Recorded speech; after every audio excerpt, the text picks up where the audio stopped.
School भी खोला गया, हॉस्पिटल भी गवर्नमेंट का खुला है, लेकिन उसमें इलाज अच्छे से नहीं हो रही है।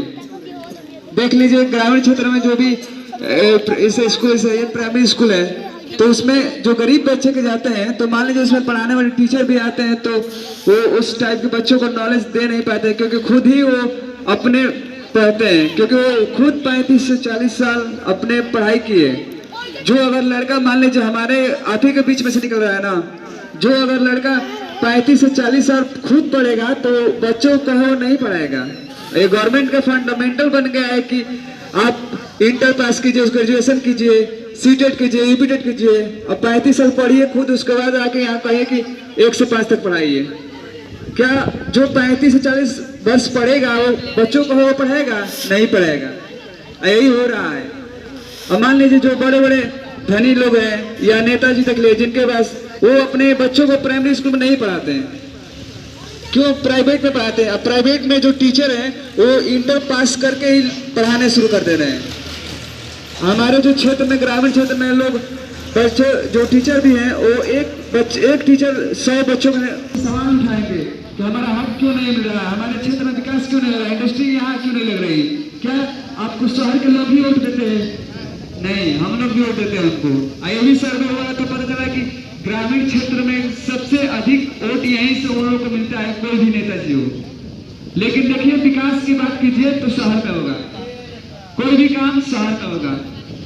ये अच्छे अच्छे स्कूल या इंडस्ट्री जो भी है वो शहर में बैठ रहा है। क्या ग्रामीण क्षेत्र के लोग काम नहीं करते हैं? हमारे बीच ही, आपके परिवार के बीच के लोग ही लड़के दिल्ली मुंबई जाकर कमाते हैं कि नहीं? लेकिन ये इंडस्ट्री के लोग या गवर्नमेंट भी नहीं चाह रहे कि देहात के लोगों का विकास हो। हम लोग इसलिए इस संस्था का निर्माण किए हैं कि जो भी हमारे गरीब परिवार के लोग हैं उसमें 5 लोग को हर गांव से 10 से 20 लोग हो जा रहा है। मान लीजिए हमारे जिले में लगभग 600 गांव हैं, तो मान लीजिए हर गांव से 10 भी है तो 6 लोग हो जाएंगे गरीब लोग। तो हम लोग ठीक है, लेकिन हम लोग भी बुर्बक नहीं होते। वो समझते हैं कि गरीब जो भी गांव के लोग हैं, गरीब लोग हैं, बहुत बुर्बक होते हैं। जैसे इलेक्शन आएगा ना तो उसके बाद आएंगे, चुनाव करेंगे, ये प्रचार पूरा कर रहे हैं। अभी इलेक्शन आया ना, पूरा प्रचार कर रहे हैं कि हम विकास इतना कर दिए, ये कर दिए। ये कैसा है? हमारे देश में यदि 5 किलो राशन के लिए अगर लोग लाइन लगा रहे हैं तो ये देश विकसित नहीं है। खुद अपना शौचालय, जो भी आवास, कुछ न दीजिए, बस उन लोगों को रोजगार मिल जाएगा हर घर, तो अपना खुद काम कर लेंगे। पेमेंट जिसका मिलने लगा, क्या वो आवास के लिए तयेगा? नहीं तयेगा। लेकिन भी कह रहे गवर्नमेंट की हमारे पास रोजगार नहीं है। एक लोगों को आप 70,000 दे रहे हैं, क्या उसमें 3 लोग का घर नहीं चल सकता है 20-20 साल बाद?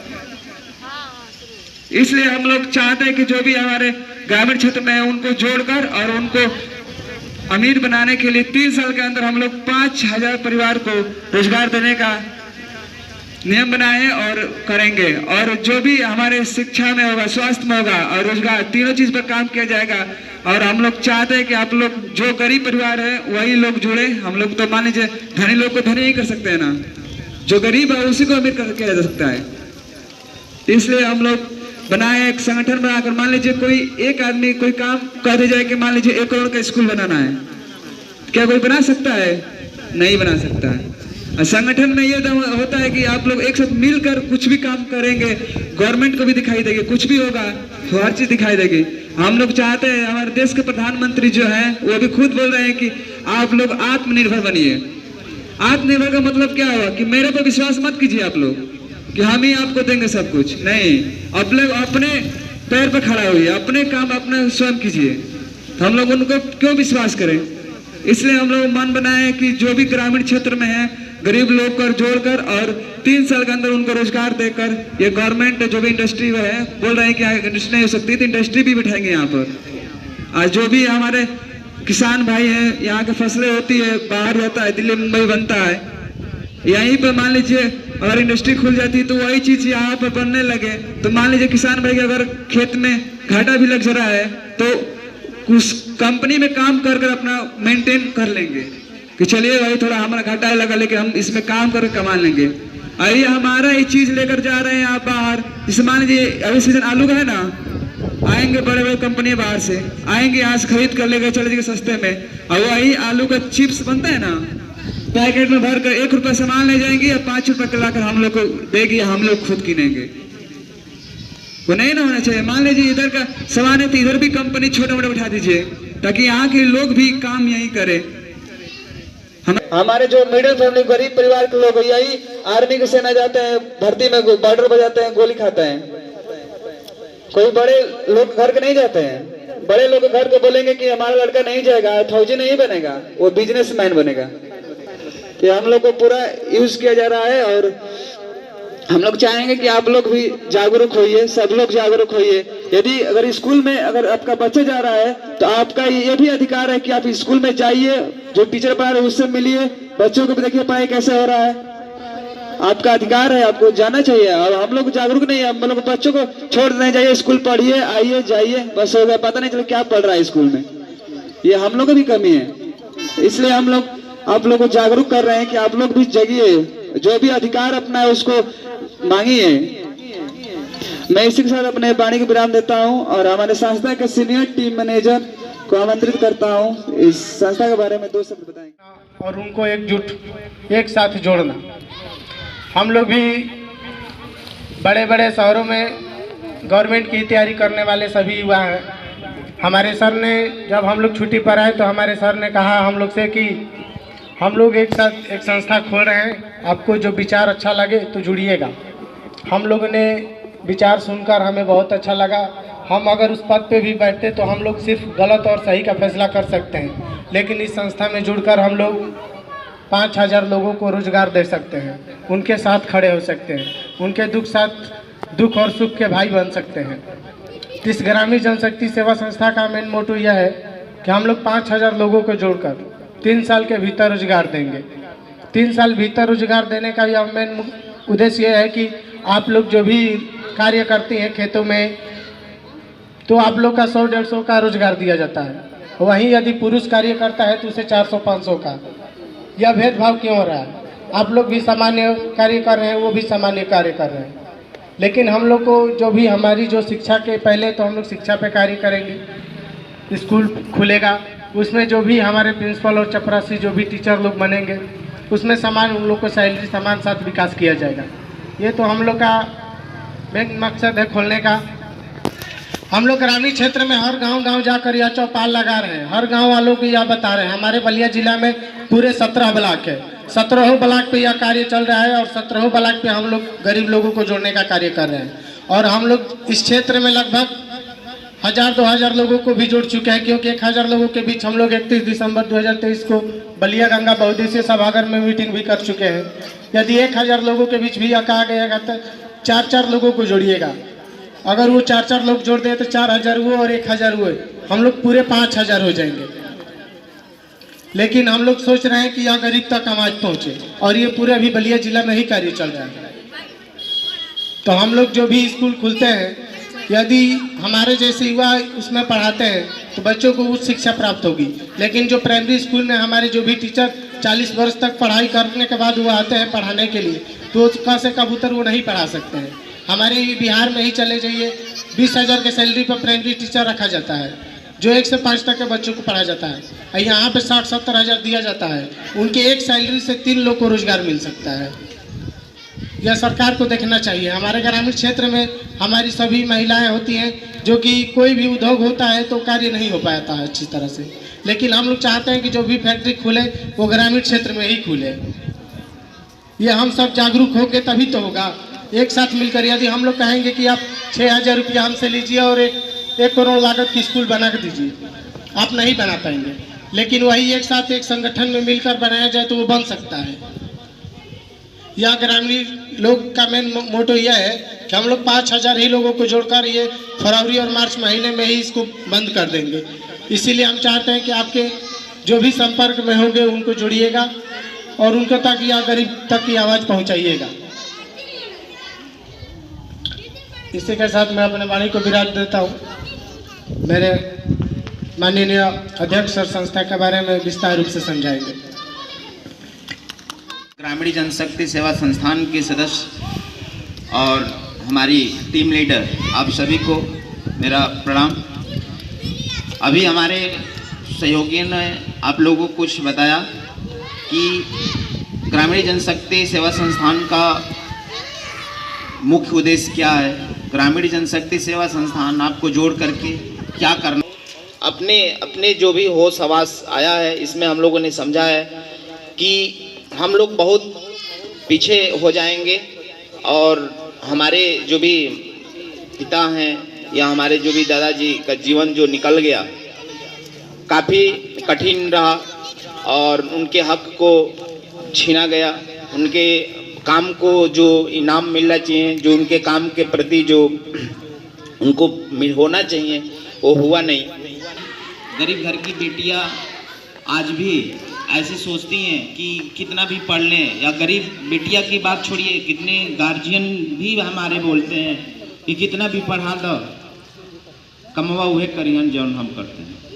तो ऐसा नहीं है, हम हो सकते हैं। और आप अभी थोड़ा सा और पीछे चलिए तो हम लोग का जो देश है ये गुलाम था, काफ़ी गुलाम था, काफ़ी कठिनाइयाँ सहन करनी पड़ती थी। आज तो हम लोग जो भी काम कर रहे हैं इसका मजदूरी पूर्ण रूप से ना मिले वो अलग की बात है। इसके पहले अगर हम चलते हैं तो काम करने के बाद भी पूरा पैसा, पूरा अनाज, पूरा घर का हिस्सा अंग्रेजों को देना पड़ता था। अगर ना देने पे बाँह काट देता था, सर काट देता था। घर पे गया और उसने मांगा कि जितनी कमाई है घर से निकालो, हमारे पूर्वज लोग नहीं निकालते थे, वहीं पे दोनों हाथ काट देता था, जीभ काट देता था। इतना अत्याचार हम लोगों के साथ होता था। अब ये अत्याचार उस समय कठिन था, समझो इस समय से भी ज़्यादा कठिन उस समय था। हम लोग को ज़्यादा दिमाग नहीं लगाना है, अपने ही पूर्वजों को देखना है कि कोई कभी एक ऐसी समस्या जब थी तो उसका समाधान कैसे निकाला गया। वैसे अगर आप समझ रहे हैं कि हम गरीब हैं तो इस गरीब का समाधान क्या हो सकता है। हम अपने पूर्वजों को देख करके भी सीख करके हम अपना आज का दिन को सुधार सकते हैं। इसके लिए आपको विचार में विचार मिलाना होगा। जैसे हमारे पूर्वजों ने, आज का जो समाज है ये तो हिंदू में खंडता हो गई है, हिंदू में ही हो गई है, हिंदू में ही एकता नहीं है। दूसरे धर्म की बातें छोड़िए, दूसरे धर्म के साथ तो बैठना उठना भी मुश्किल है। अभी हिंदू मुस्लिम नहीं बैठ पा रहे आपस में, हिंदू के साथ नहीं है, नीच बोल रहा है। पहले हमारे पूर्वजों ने ऐसा नहीं किया है। हमारे पूर्वजों ने हिंदू को, मुस्लिम को, सिख को, ईसाई को, सबको मिलाया और मिला करके बोला कि चलो हम हिंदू, मुस्लिम, सिख, ईसाई हम सब भाई भाई, और भाई बन करके एक परिवार बन करके उन अंग्रेजों से लड़ाई ले ली। लड़ाई लिया ही नहीं, भले सर कट गया लेकिन सर झुकाया नहीं। और आज आप हम जो स्वतंत्र की जिंदगी जी रहे हैं ये उन्हीं का देन है। उसी तरह से बड़ी दुख की बात है कि हमारे पूर्वजों ने इस देश को आज़ाद करा करके इस देश को चलाने के लिए नेताओं के हाथों में दिया। राजनीति, मैं बुरा नहीं बोल रहा हूँ, राजनीति देश के नेता होना चाहिए, लेकिन देश के नेता उन्होंने तो जो अभी जो चला रहे हैं इन्होंने तो खून नहीं बहाया होगा। अपने लड़कों को खेतों में नहीं काम करने की बात करेंगे, जा कर के बॉर्डर सिक्योरिटी पूरे देश के बॉर्डर पे अपने लड़कों को नहीं भेजेंगे कि जा कर के बॉर्डर पे लड़ाई लो, जा कर के खेतों में काम करो। ये काम नहीं कर सकते। जा कर के अगर पढ़ाई करना है तो प्राथमिक विद्यालय से ही पढ़ो। हमारे नेताजी नहीं करा सकते अपने लड़कों के साथ में। उनको पता है खेत में काम करने वाला छोटा आदमी हो जाए। प्राइमरी विद्यालय में हम पढ़ाएंगे नहीं, वहाँ पे गरीबों के बच्चे हैं, हमारे भी बच्चा वैसे ही नियत का बन जाएगा। तो जब आपको समझना होगा कि जब हमारे साथ ऐसा ही व्यवहार है तो हमें अपने समस्याओं के लिए हमें खुद विचार करना होगा। और कहीं ना कहीं हमारी सरकार भी आपको खुल के नहीं बोल सकती है, इशारा कर रही है कि सावधान हो जाइए आप सभी, हम आपके लिए कुछ कर नहीं सकते। डायरेक्ट सरकार बोल भी नहीं सकती। एक शब्द बोल रही है, आत्मनिर्भर भारत। मेरा भारत आत्मनिर्भर भारत है। हमारे भारत के लोग अपने पे भरोसा करके काम कर रहे हैं। हमारे भारतीय लोग अपने पे काम करो भरोसा करके। अभी आप लोगों ने तमाम कार्यक्रम हो रहा होगा, यहाँ भी आप लोग कार्यक्रम हुआ होगा, आप लोग आए होंगे, हमारे नेताजी लोग बोले होंगे और चौपाल बताए होंगे कि भारत विकसित चौपाल। आज का जो कार्यक्रम है भारत विकसित का है, हम भारत में विकसित हो चुके हैं। ये नेताजी आपके बीच में आकर के बताने का काम करते हैं। लेकिन हम आप समझ रहे हैं कि हमारा भारत विकसित नहीं हुआ है, हमारी गरीबी नहीं गई है, हम उसी तरह से हैं। ये आपका और मेरा हृदय समझ रहा होगा। और हमारे देश के नेता ये प्रचार प्रसार कर रहे हैं कि भारत विकसित हो चुका है, उसका अभियान चलाया जा रहा है। इस अभियान में आप जितने आए होंगे उससे कई गुना लोग आए होंगे उस अभियान में। और आप लोग हाथ उठाओ, क्या हमारा भारत विकसित हो चुका है? क्या हो गया है? क्या बताइए, आप क्या गरीब नहीं है? क्या आपकी समस्या का कोई समस्या नहीं है आपके साथ में? और आप समझिए कि अभी आपकी समस्या है तो समस्या वाले कितने लोग आए हैं। हम वो चीज काम लेकर आए हैं, तो आपके लिए सुविधा के लिए बात करने आए हैं, तो कितने लोग आए हैं। और यहीं पे अगर नेताजी आते और बोलते कि भारत विकसित का कैंप है, यहाँ पे हम वो बात बताएंगे जो आपको बताएंगे कि आप अमीर हो गए हो। ये बता आज भी कंस और रावण राक्षस की तरह माया रूपी रावण कंस है, माया रूपी। वो आंख से दिखाई नहीं देगा, लेकिन आपका वो हरण करने वाला है। आपको समझ में नहीं आएगा, लेकिन आपको वो सताने वाला है। आप छोटा काम करेंगे, जो छोटा काम कर रहा है उसको बड़ा दिखाया जाएगा, जो बड़ा काम कर रहा है उसको छोटा दिखाया जाएगा। ऐसा ही हो गया है फंडा। हाँ, ग्रामीण जनशक्ति सेवा संस्था कैसा लगा? हम बहुत अच्छे लगते हैं, हम इसी को साथ में रहेंगे। जुड़ना चाहती हैं? हम जुड़ना चाहते हैं। अच्छा, हम दिल जान लगा कर हम जुड़ना चाहती हैं। ठीक है।